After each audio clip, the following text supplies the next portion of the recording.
This is the first one for 2013. Who could imagine we're now in 2013?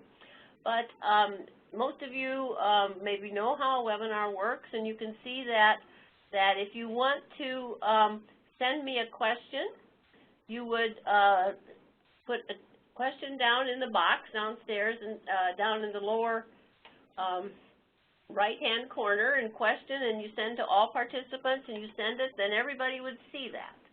If you want to raise your hand and want to ask to give a question while Rich is talking, you can raise your hand. And you see I just raised my hand and said I wanted to do something.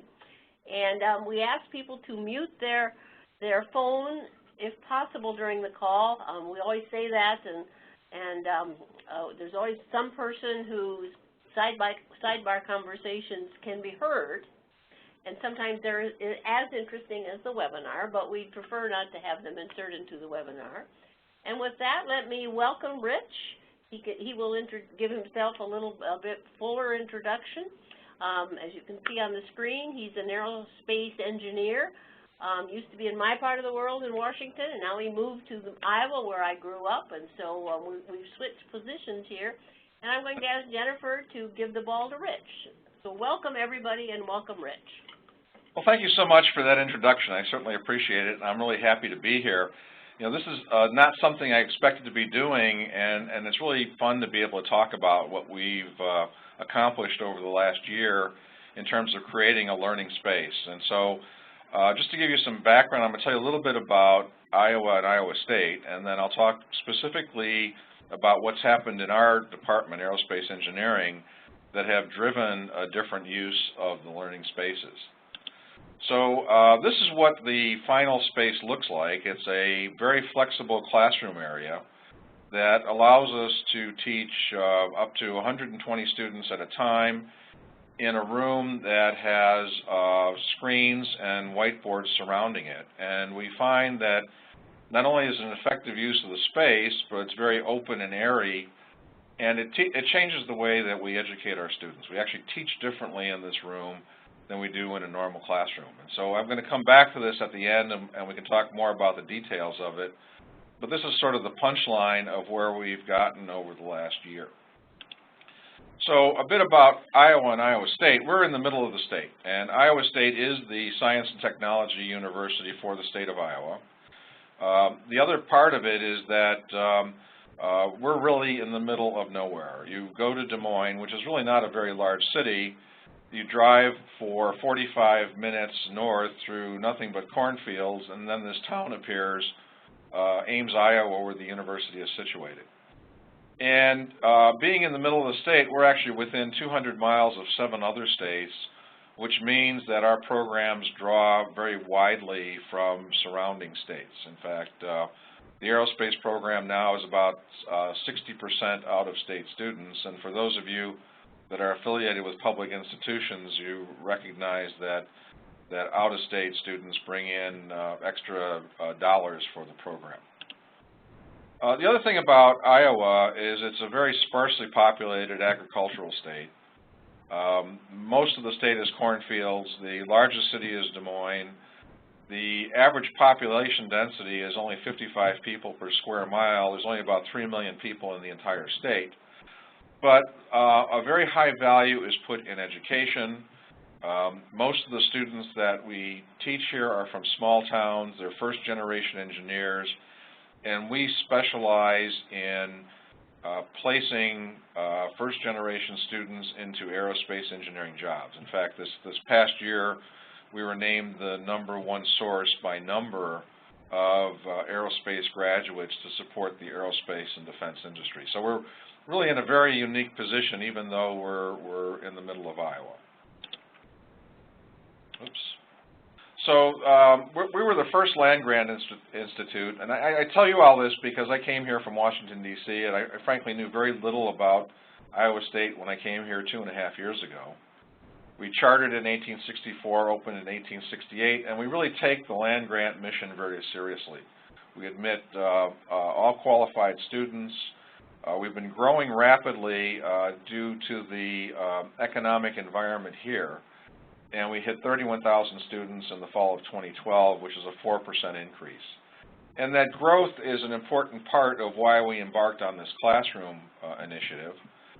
The reason we've grown is that Iowa is also a very conservative state. They're very fiscally conservative, and so our highs are not as high as other states, but also as a consequence, our lows are not as low. And so we're in relatively good fiscal situation relative to our peers, and we've used that as an opportunity to grow. Engineering has been growing at a faster rate than the university, and aerospace has been growing at a faster rate than engineering. So we have a large influx of students. This is a chart which normalizes our enrollment back to 2001. The College of Engineering is up to 7,500 students in the fall of 2012, an increase of 8.2% over the last year. And aerospace engineering is now 706 undergraduates, which is third largest in the nation in terms of total undergraduates, but that's with an asterisk. We bring in our students in the freshman year, where other departments bring them in the sophomore or even the junior year. So we have the extra job of teaching a large number of freshmen. The reason this has happened is twofold. Up until 2008, we were tracking the growth of aerospace departments across the country almost directly, and so there was a large uptick in aerospace engineering students through 2008. And then after 2008, it's because we're very cost competitive. Our out-of-state tuition is competitive with in-state tuition for nearby states, and so we've grown because of that. And so you see we've had to deal with a total growth of 130% of the department in terms of number of undergraduates over a 10-year period. That's really a double-edged sword. Many of you will realize it's good to have the students coming in, but then you also have to effectively educate those students, and that's been our challenge. We opened a new home in 1999 called Howe Hall, and that's the place that the aerospace program lives. It's an exquisite facility, very open in area. There's a large atrium in the center, and I'm going to talk a lot about this atrium. And it's a very comfortable space. We share this building with online learning. We do a lot of online learning work. They're co-sponsors of this classroom project. We have a virtual reality center and a center for industrial research and services. But even with this nice new building, no one really thought ahead about the enrollment growth. We have this major department, 30 faculty, 700 undergraduates, 65 graduate students, and we had an allocation of one classroom for the entire department. And so that's caused us a challenge, and even without growth, we had to find a way to house these classes. With growth, that's even been a bigger challenge. This is the building when it was going up. You can see the glass and steel construction, but what I really want to point out to you is the space that the gentlemen are standing in the left picture. That's the atrium, which is a lower level open area. It goes up the entire height of the building. It was actually designed to be a large-scale laboratory for a program that didn't happen. So they built the space, and then the program didn't occur, and the space has never been redesigned for educational purposes. It's a leftover lab that we've been trying to use. The architects had this grand idea of building a large concrete wing in the middle of the space. That's the thing that's in the middle of the left-hand picture. And I'm going to come back to that, because one of the lessons we learned is sometimes you have to destroy things to move forward, and we've actually embarked on that in building this new classroom. The other challenge is one of geography. The way our campus is laid out, this picture is the Iowa State campus. The engineering campus is the violet region off to the left, and then our own building, Howe Hall, is the yellow region within that. And the reason I point this out is that with one classroom for the department, we really don't get to use other engineering places, and so the rest of this campus is the place that we were teaching our students. And it was often that courses were taught a quarter mile away or farther, and that caused a lot of trouble for us. I decided to take on the task of teaching a freshman class, Introduction to Aerospace Engineering. And because of my schedule as the chair and the fact that I was teaching 2 sections of the class, I didn't have the time in my schedule to go running across campus to use a space big enough to teach our students. So I needed a room in which I could teach 120 students. We had one classroom that held 50 students, and so as is always the case, a challenge led to a step forward. And so the question we asked ourselves is, given all the growing enrollment, given the fact that we had no large classrooms in near proximity, we had this great building, what could we do to modify the building at a reasonable cost? And for us, that reasonable cost ended up being about $200,000 to solve this challenge. And that's how we got into this whole thing of building a classroom. It's not what we started out to do. We started out trying to retain more of our freshmen, but we ended up with a new space to do that. Oops, hit the wrong button here just a second. Okay, so this is the geography of the lower level of our building, and the purple areas are lab space. The dark purple are labs that were already allocated. The lighter labs were labs that we made available by moving things around. So we had some lab space available. The yellow regions are the only 2 classroom spaces, and they're very small on that level of the building. And then the white area is an open atrium, which was again designed originally to be a lab. And we scratched our heads and said, what could we do with this space to reallocate it and make it usable? And then the giant airplane wing that they had built in the middle of the place is shown in red. So the first thing I did was approach the dean and said, we need a place to teach. Can we convert the atrium to classroom? And the answer was a resounding no. We're using it for other purposes. It's too popular. We have a number of other applications. We can't really take it and convert it into a classroom. And so I guess the lesson is try not to take no for an answer. Find another way to get to yes, and that's the direction we went with this. So we started with the challenge of retaining our freshmen, and I'm sure all of your institutions run into this.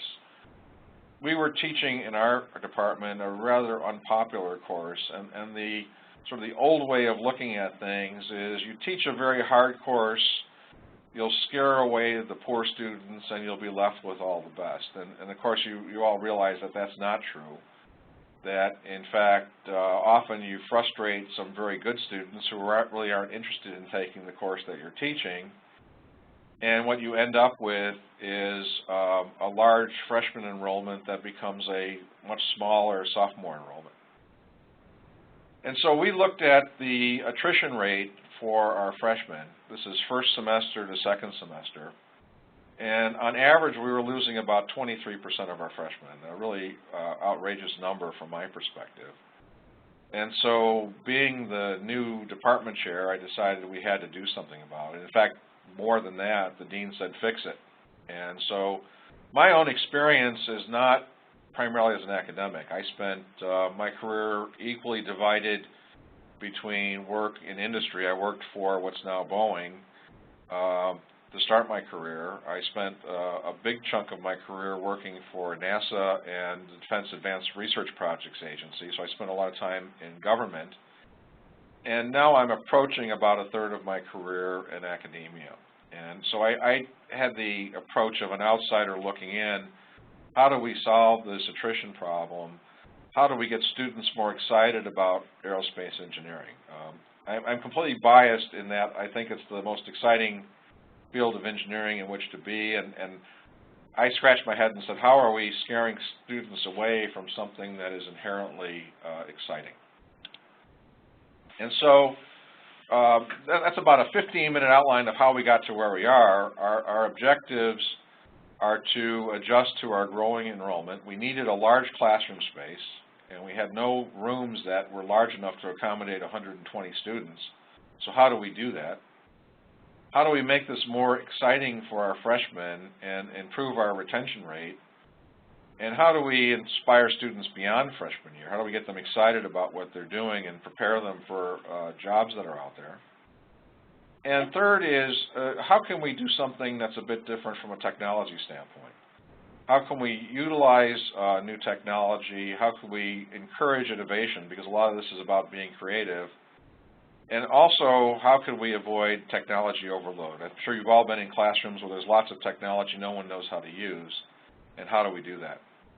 Rich, let me stop a minute and just ask you about, was this a solo effort, or who was involved at these stages in convincing the dean to not say no?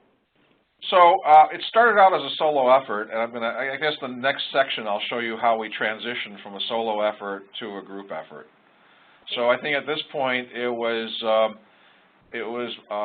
myself and a group of faculty sitting around a table saying we need to do something about the classroom problem, but not quite knowing what we needed to do. Okay. So we worked on a couple of things. The first is a program to get students more hands-on experience, and we created something called Make to Innovate. The former director of DARPA spoke to Congress and said that one of the biggest challenges in the United States is our ability to make things. And so, and one quote that we had, her name is Regina Dugan, was that to innovate we must be able to make. And so we turned that around and said, we're going to do a program where we spend more time making things so that students can innovate. And so we created a program that starts in the sophomore year, goes all the way through the senior year. That's an independent study program in which student teams build things. And they must have an objective, they must have a faculty advisor, and they must form a team to execute their vision. And our goal is to get 50% of our students into this program. And for this program to be successful, we needed a lab where they could build things, and we needed a place where the teams could work together and do the creative part of thinking and drawing their ideas on a board and innovating. And so that's the first thing that we started, and I'll show you how we got that going. The second step was to develop a freshman course that built excitement. So, to answer your question to some extent, it was using course requirements to drive the space needs. That is, we created a few things in our curriculum that would need a new space to be effectively executed. And so we developed a freshman course that is designed to generate excitement about aviation and space. This is a first semester course. And we based it on a very successful course at MIT called Introduction to Aerospace Engineering. The challenge we had, though, is MIT did 40 students. We had 240, and so how do you scale this up by a factor of 6? It involves hands-on team projects where the students work in teams. We assign them to a team the day they walk into the building, and they work with that team the whole semester. They actually build a lighter-than-air ship that they have to fly, and I'll show you how we use the space to do that. We teach them a bit about MATLAB, and part of that is we wanted to get them out of computer labs and into rooms where they could work more effectively together. And so the room that we ended up building handles that function also. And we also want to focus on qualitative things. We're calling it corporate literacy, but how to work on teams, how to be ethical, how to write, how to communicate, all those are part of this course. So it's really a little different than the course at least I took when I was learning to be an engineer. And then step 3 is, okay, now that we have these 2 ideas that we're starting to execute, how do we provide facilities to execute the plan? Oddly enough, and this probably is rarely true, because we had a lot of lab space in the building, we found the lab space to do this very easily. We were able to move some things around. We consolidated some labs. And in the first semester of the program, we were able to have all the lab space available up and running. The challenge was, how do you find the classroom? And our feeling was that the classroom had to be right near the labs for this program to be effective. And so how do we get around the initial no and turn that into a yes and build an effective classroom? So coming back to the basement of our building, we approached it like engineers. We said, okay, well, we take this area off to the right and convert it into a large classroom. That's the yellow area. Put up walls, make it conventional. That room looks about the size that you can put 120 students. Of course, we never considered that the people in the back of the room couldn't see the front of the room. The ceiling was too low.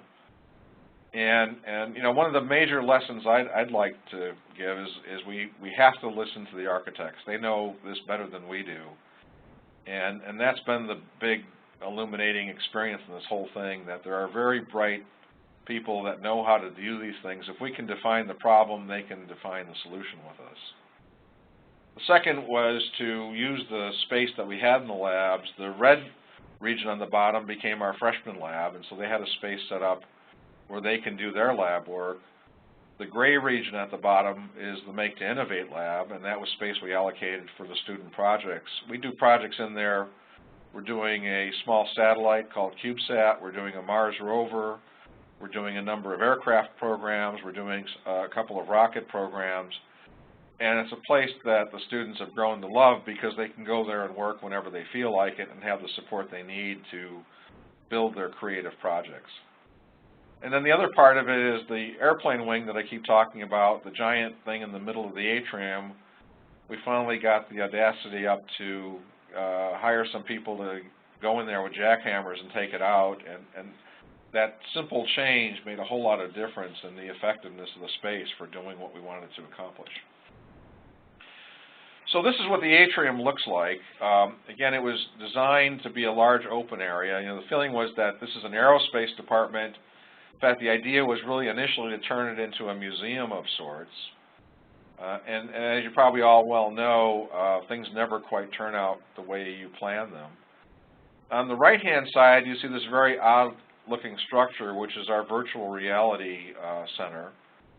It's a cave, which is a six-sided, it's a cube basically, where each of the 6 sides is a projection screen. The state of Iowa is very unique in that you're required to spend a percentage of every construction project on art. And so they had the creative idea of turning the cave into a piece of art. This was designed by an artist. The Iowa State mascot, we're known as the Cyclones, and there's a long story about that, but essentially this is a stylized cyclone that forms the piece of art.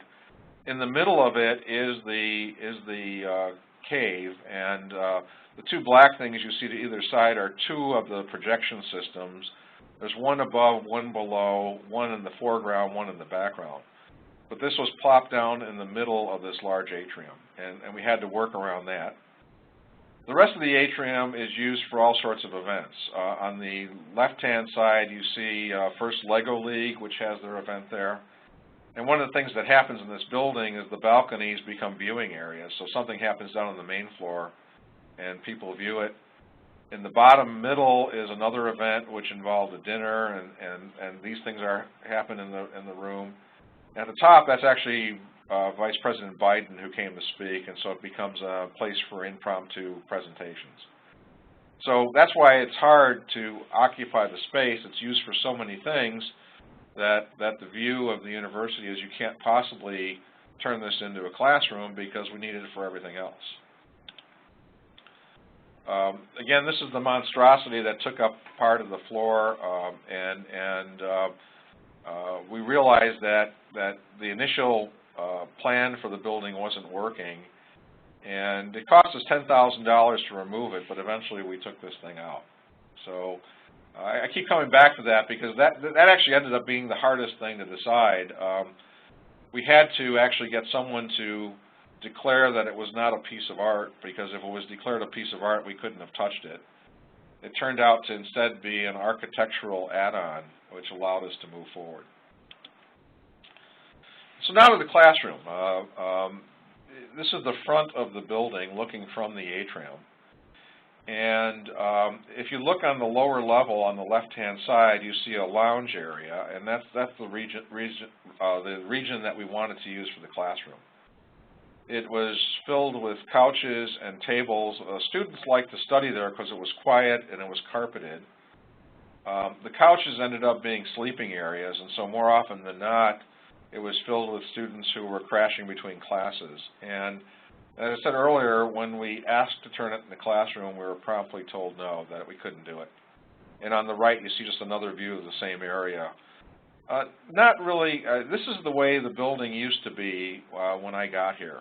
Not very much going on, a nice space, a very elegant space, but a very unused space. My concern was, couldn't we do something that wouldn't hurt the openness and airiness, but could make more effective use of the room we had available.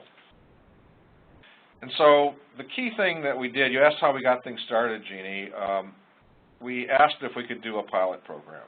I was teaching this class for the first time. We got a projection screen, and you see that up in the left side, put it up in the front of this space. We added a bunch of folding chairs, and we weren't sure, we thought we'd get a bad reaction from students when they were asked to sit in class in folding chairs. And we just started teaching. Again, if you look back, this is just a large open area under an overhang, not enclosed at all. There's events that are going on in the atrium. And the one thing they gave me was a microphone system so the students could hear me under all conditions.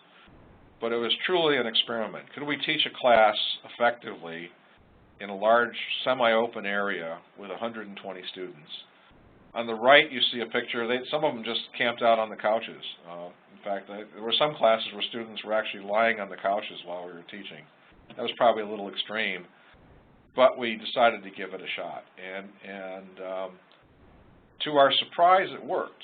We had to set up the chairs at the beginning of class. We taught the class. At the end of the class, we folded up all the chairs and returned the room to the way it was. So we really didn't intrude on anyone down there. And I can't tell you the number of naysayers that said this was going to be a disaster. You can't teach a class in an open area. The students won't pay attention. They're going to be distracted. If you look at the picture, it's not because of my teaching. It's because they wanted to learn something. You notice the students are really paying a lot of attention. And that was consistent throughout the class.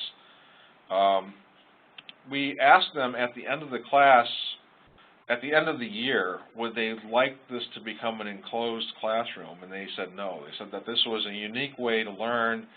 They liked the fact that they could turn to the side and see a bright sunny area instead of having to stare at the screen the whole time. And it was a resounding opinion of the students that keeping the room open was a key part to making this space work. As you can see, it was a dark room. It looked more like a prison cell than a classroom. But we found that the noise and the distractions that people said would be a problem were not a problem. And the faculty in the department were really surprised that it worked. The open balconies became viewing areas for the class. And so I had to get used to the fact that I never knew who was watching me teach. We never knew who was participating. Graduate students would stop in. Other undergraduates would stop in. We were giving tours at that time for prospective high school students to take engineering, and they just sit outside the class and watch. I certainly had to deal with the criticism of all my colleagues because they would all come back and tell me how I didn't know how to teach, but that was just part of the penalty for doing this. But talk a little bit more about that, Rich, about your changing philosophy, your changing approach. You were piloting a space. Were you piloting also how you were teaching? Yeah, in fact, that ended up becoming a big part of it. Okay, thanks for mentioning that, because the other thing I found out in teaching in this environment, that if I started getting into a lot of heavy math, I'd lose the students. They'd start drifting off. I had to really compete to maintain their attention. So in fact, this picture is a good one off to the left. There's a little bit of math on the screen. That's about as deep as it gets in the class. because if I went any deeper than that, I'd lose them. And I accidentally stumbled onto something, and that was the use of videos. Because what I found, there's a fellow from University of Illinois, and I understand there's some people here from Illinois, and his name, I believe, is Bill Hemmert, and he calls himself the Engineer Guy, and he does a series of videos on various topics. And I wanted to talk about optimization, and he has a video on optimization using cell phone design that is absolutely phenomenal.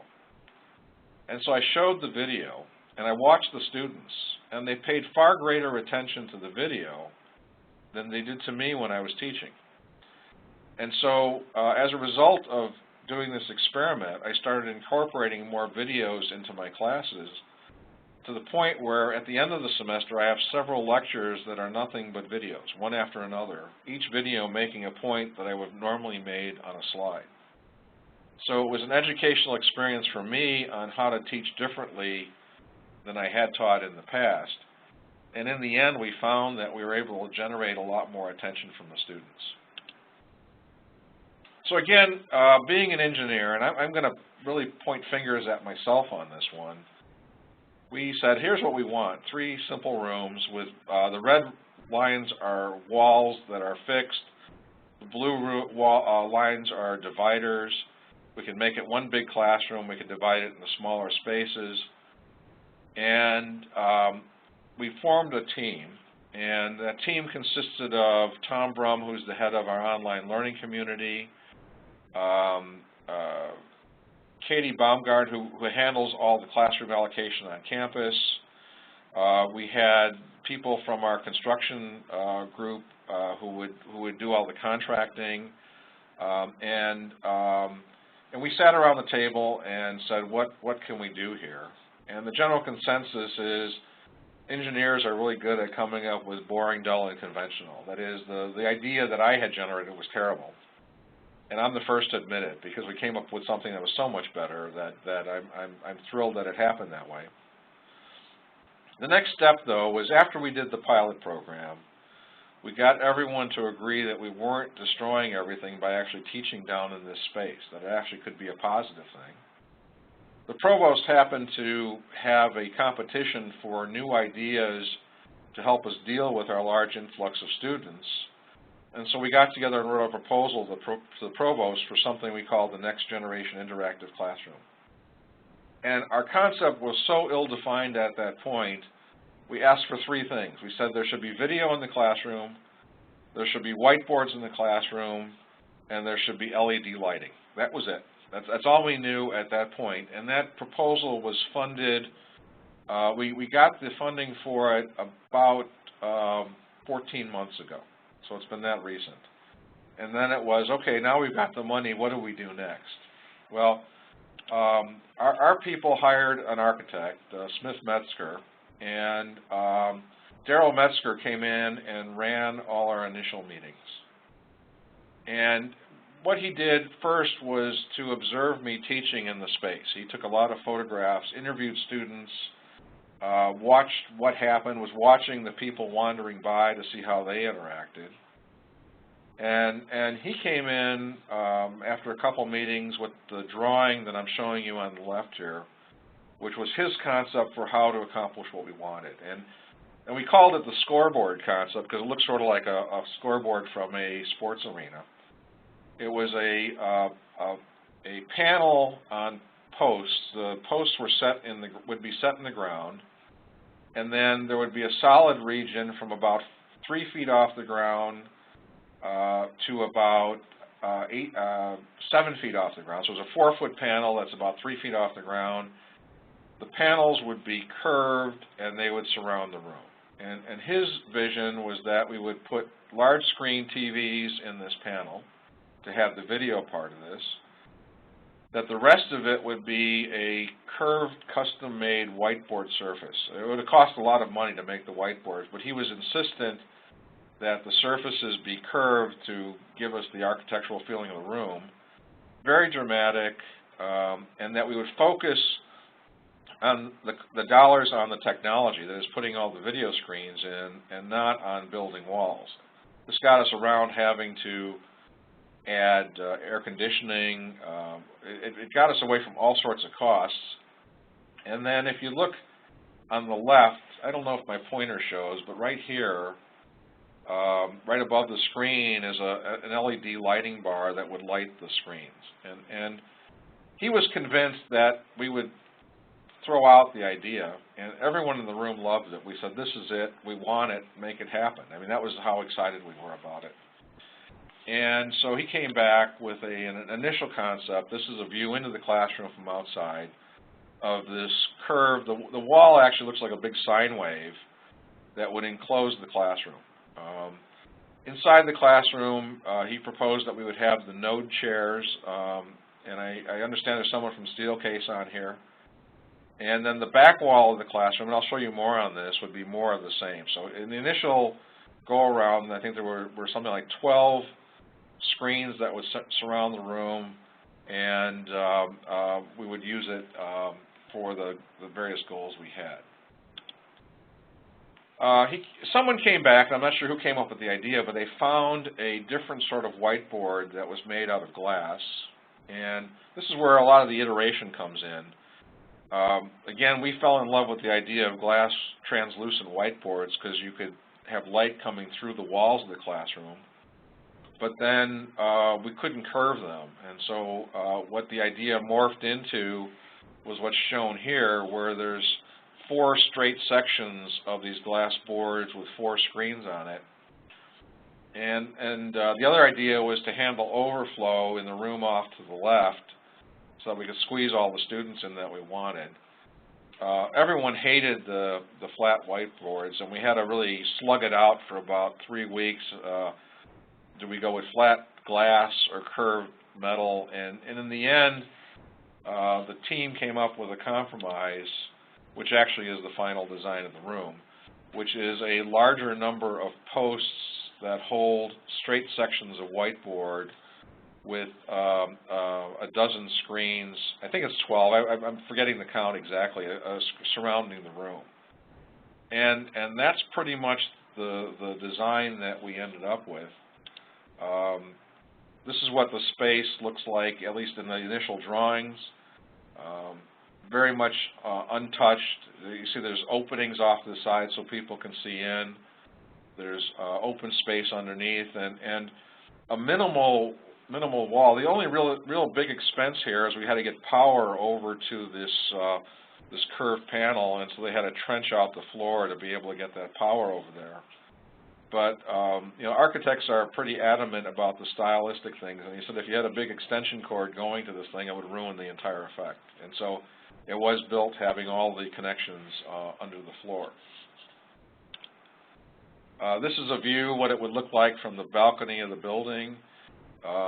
People actually stand up in that balcony now and watch the class as it's being taught. So again, as a faculty member, you have to get accustomed to the idea of someone outside watching you teach. And this is, so this is what the plan looked like. This is what the room looks like today. We have the translucent walls, the LED lighting.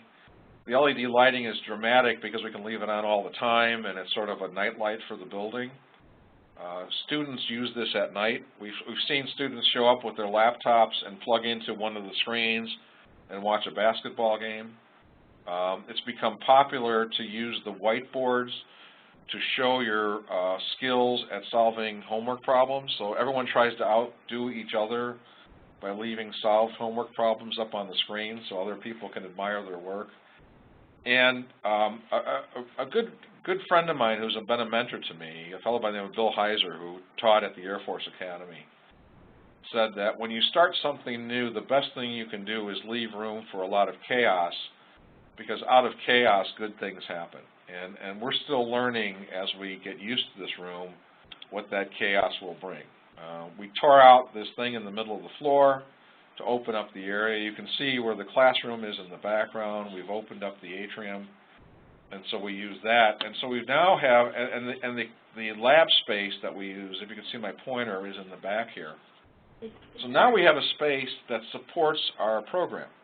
We have labs, we have innovation space, we have space to do testing out in the atrium, and we don't intrude on the ability of the university to use this atrium space for other functions. So we've come up with a solution that solves everybody's problem. Again, this is another view of the completed classroom, and the success story behind this classroom has been amazing. We took delivery of the classroom last November, and so I got to teach all of 4 lectures in the classroom. This semester, it's fully subscribed entirely by our department. We're teaching, I didn't get the exact count, but I think it's 8 to 10 classes in the room. And it's used from 8 a.m. till 5 p.m. virtually every day of the week. So it's gone from nothing to all this use in one semester, not even a semester, from the end of one semester to the start of the next semester. And I'm just thrilled. In fact, now we're talking about replicating this room 2 or 3 more times in the atrium area because it provides us so much teaching capacity at low cost. We went with the node chairs, and there's a funny story to this. You know, engineers tend to be very rigid, and so we tend to think in terms of one color per classroom. And so we asked one of our staff to pick 3 colors that are as different as she could possibly consider. And so she came up with basically a bright red, an orange, and an electric blue. And we got these chairs not only for this new classroom, but for our 2 other classrooms, which also, by the way, have glass whiteboards in them too. When the chairs showed up, the first thing our staff did was to take the engineering approach. Well, this is the orange classroom, this is the red classroom, and this is the blue classroom. And the team said, nope, we're getting away from that. We're going to make this as different as possible. So now all 3 classrooms are filled with a mix of these 3 colors. The chairs are phenomenal. The students just love them. And I'm not doing this as an ad for Steelcase. We tried a lot of other possibilities.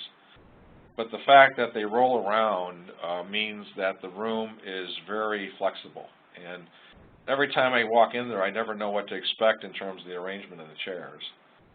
Each student has a personal work surface, so when we do our computer labs in there, we hand out laptops, and the students go wherever they like to work. The seating is flexible. When we break into teams, we have blue teams, orange teams, and red teams. It gives us a lot of flexibility in our way of using it. And then the whiteboards are from Claris glass boards. They're actually a laminated glass, 2 layers of glass with an inner binding layer. You can get less opaque and more opaque. This is the more opaque version of the translucent. The less one you can almost see right through. They're very strong. These are steel posts that are set in concrete. They claim that a student could walk on this ledge and not damage anything. The hard part about building this is each of these stainless sections are custom made, and you basically had to start at one end and assemble this all the way down the line. And the construction company wasn't too happy because it was a really hard room to build. They thought it was going to be easy. You can see the LED lighting, the screens. Each screen has a connector to it because we really can't go fully wireless yet. The neatest thing about the writing surface is it doesn't stain. All the markers come off clean. And so the faculty liked it so much, we immediately installed it in all our classrooms because it just works so well. And there's no way we're ever going to use anything other than a glass whiteboard in this department because they're just that nice. The screens are NEC large format displays, 12 screens spread around the room. The people here at ISU that installed these did a phenomenal job because they gave us a whole lot of flexibility in how we use them. We've got HDMI, which is the new type of connector. We've got VGA. We can do things at full high definition resolution, low power consumption, and also, I can't go into the details, but they're designed in a way that we don't have to worry about them walking off, which is a big part of it. We weren't sure if we'd be able to leave these out in an open area that's accessible all the time.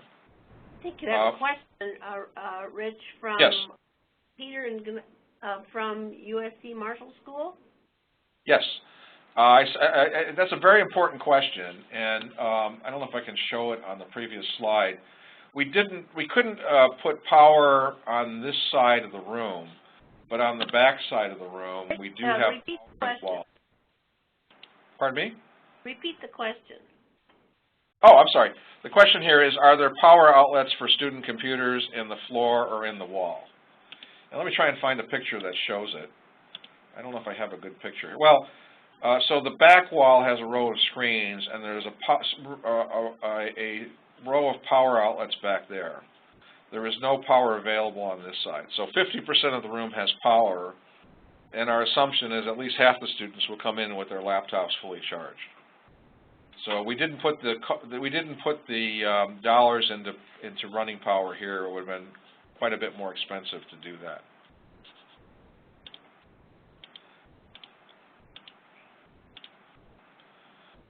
And so we run this in 3 modes.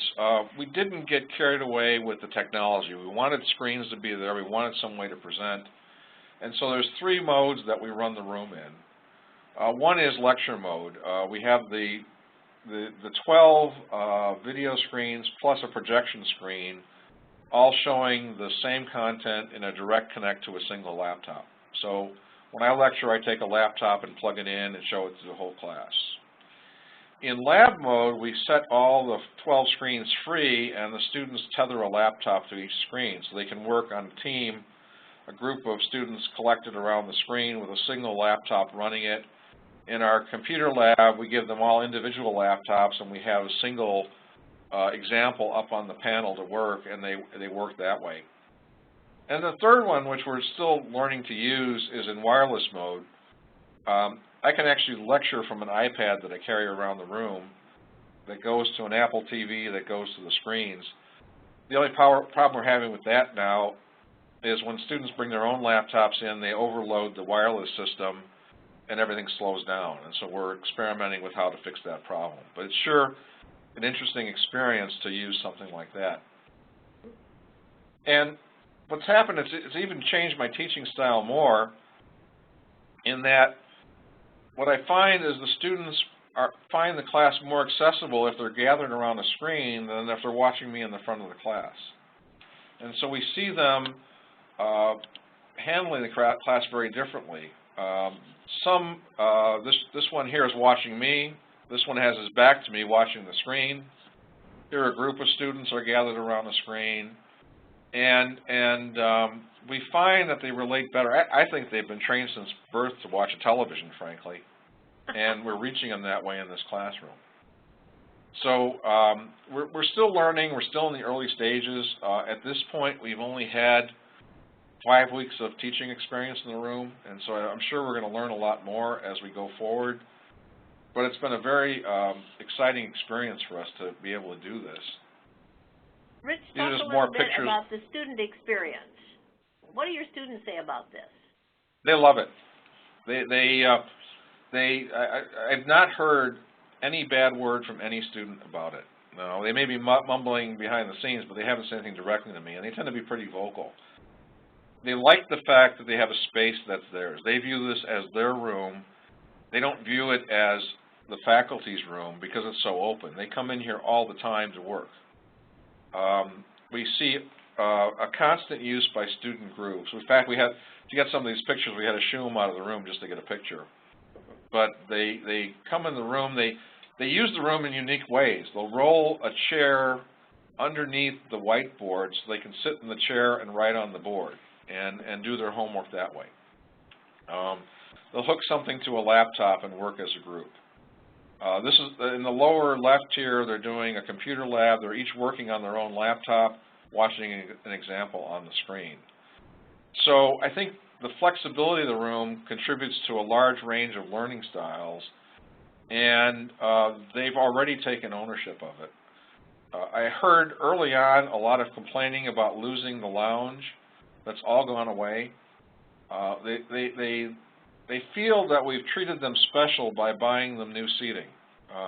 Had we filled this room up with old furniture, they would have been unhappy, I think. The fact that everything in there is new and bright and shiny makes a difference to them. And so, you know, I'm not trying to toot our horn because a lot of these things were happy accidents, but we've stumbled upon something that seems to be working very, very well for us. Did I hear you say, or thought I heard you say, that they can write on both sides of the whiteboard?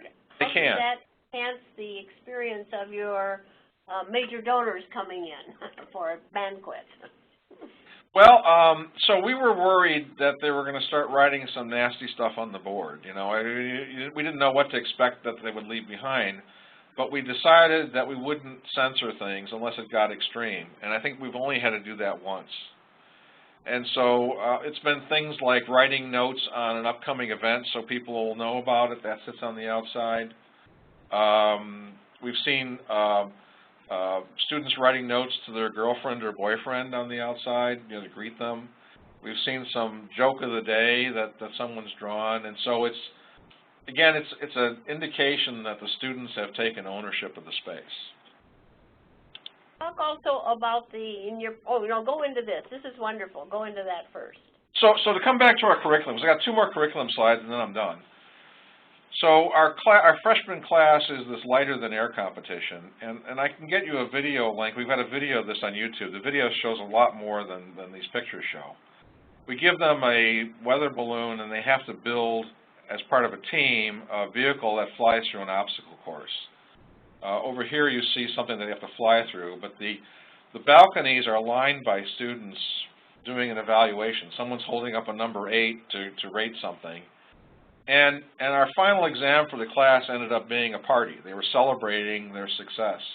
One of the most unique experiences I've experienced with the way they interacted. And we let the students, the upper class students, ran the whole event. I just observed. They decided how things would be graded. They went out and got referee uniforms, the ones that were running the thing, so that they could be recognized as the referees. And the students have had a lot of fun helping these first semester students get excited about being an aerospace engineer. And the last slide, I'm going a little bit long because I want to leave more room for questions. This is what's happened with our retention. So the early slide I showed you was our 23% attrition rate. Since we embarked on our new program, we've knocked down our attrition this last semester when the new classroom just came into being to 8%, which is we're really happy about that number, really proud of it. And I think it's a case where doing a combined curricular change and facility development change, we were able to do something that we're very proud of. So I'm open to any questions or comments you might have. So you have been muted, and now Jennifer has unmuted everybody. So does somebody have a question? Yes, I was wondering. Okay. Maybe you can type your question in because we're getting a bounce back.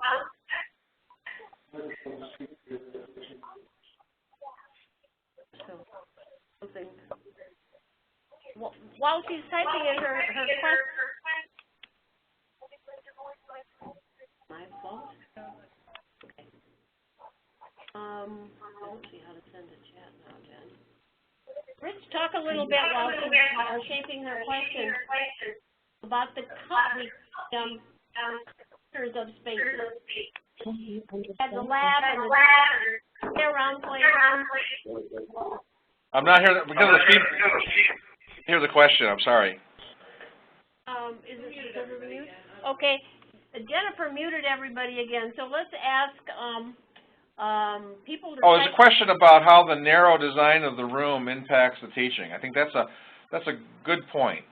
So it is not me standing at the front of the room trying to directly reach everybody. I didn't mention that we also have a sound system in there, so I'm mic'd up for the class. So 2 things happen. One is, when I'm teaching, I actually try and wander through the class and speak from a variety of locations. We're struggling a bit with that because of a feedback in the mic system. But the second is that, again, we tend to emphasize more the students looking at the local screen So I'm really doing a narration more than a face-to-face interaction with all the students. And I'd say maybe a third of the students are more comfortable sitting up front with a face-to-face, and the remainder of the students are watching the local screen. Interesting. Jack? Jackson from Central Michigan. Is there a way you can unmute that, Jen? Oh, that was the question. Oh, that was your question, Jack? Koblar? Okay. What flooring material did we choose to complement wheels on Steelcase student chairs? So this is a carpet material. It's a carpet tile. The university's gone to some standard carpet tile. I don't know much about it, but it's got a foam backing, and it's probably about a ½ inch thick. They lay down an adhesive on the floor and then stick down the carpet tiles. And I guess that's in case there's some damage, they can replace tiles individually. And so the wheels roll over that tile, carpet tile, very easily. I think you can see that in these pictures here, the gray carpet tiles. The tiles aren't cheap. They're quite a bit more expensive than other types of flooring, but it allows us to roll these around. Sally asked about the issue that often comes up about the configuration and how it changes between classes. Yeah, and so I've gotten into a mode of getting the students to reconfigure at the start of class. What we find, for whatever reason, the chairs migrate to the front of the classroom. And when I walk in some days, I can't get to the podium because there's so many chairs up front. And so we just have everybody grab a chair and wheel them back and reconfigure. And so that works pretty well if you have a full classroom. It takes too long for me to do it myself. I could spend 15 minutes reconfiguring chairs. I think this is similar to the experience at Berkeley when they are playing around with their test kitchen classroom. So if you were starting over again, Rich, would there be something that you would do differently, or would you experiment? I'm an experimentalist. I would experiment. I'm sure there's a lot of things we can't do in here. The one thing that we've done with the connections to the screens is that's all flexible wiring. We envision that at some point we're going to rewire the whole place and put some new technology, whatever is available 5 years from now, in here. And so we designed it for flexibility. I'm not smart enough to be able to project how these things will work, and so we're leaving it open. There's a question here about, do you have plans for using the room for active engagement courses, individual student groups working on projects independently? And the answer is yes, we're actually doing that. Not in the course that I described, there's a laboratory session. Those labs meet at a different time than the lecture. And in those labs, the student groups go into this room and work as members of their teams. So we're actually doing that. And so we can support 12 teams in there at a time. Is your president happy with this now? I don't think we've really made people fully aware of it yet. It's too new. So I think you're learning about it before a lot of the community on campus has learned about it. And you'll probably have lots of visitors. Yes. Jennifer just put in the link to his YouTube and in the chat space, and having enjoyed it several times myself, I thought that was quite a sense of community. So we've got a couple of minutes left, Rich, and just talk about the difference in the feeling of the community, which is reflected in your decreased attrition rate. But is there a better sense now that first-year and fourth-year students are part of a community, the faculty? It's been as these things go, you have a long period of resistance, and then overnight it transitions. And I think we're right on that transition. What had been an empty space that no one was really utilizing has now become more of a home for the students. And so we see a lot more students spending their spare time in this area. And they've taken a collective pride in having this facility. It's theirs. And I think that's an important lesson for everybody. You know, if you can get the students to own it, you're far better off than having the faculty or the staff own it. The fact that it's wide open and they can go in there anytime they want contributes to that sense of ownership. And I see a lot more excitement among the students now than I did 2.5 years ago. is there creativity entered into this? They're a little bit more creative and ready to take the kind of risks you took? Well, we have to teach the students to take risks because aerospace is inherently a risk-taking entity. When we fly these lighter-than-air ships, a third of them crash, and we have to reassure them that crashing doesn't mean they failed the course. And so, yeah, we're pushing the risk-taking aspect a lot more. Again, I'll say we're still cutting our teeth here. We're still learning how to use this space. I'm going to be really interested to see what happens in the next year in terms of how it'll be creatively utilized. And if anyone's in one of the 7 states contiguous to Iowa, they can come and visit you, or otherwise drop in as they fly across the country. Anybody can wander in anytime. The place is wide open. Okay. Well, let me join, speak for the group and say thank you very much for this wonderfully interesting conversation. And I should say publicly thanks to Scott Morton at Bolt Construction, who sent me and said, Jeannie, this is one of the most interesting spaces, and you should really know about it. And I will remind and Jennifer's going to flip to the final slide, that we have another webinar coming up in March, and having a workshop in Portland, at Portland State in a few weeks.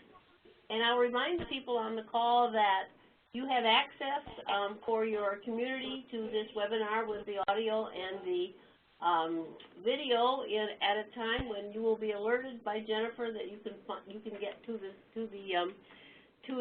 see it again and to share it with colleagues. And again, Rich, we really appreciate this.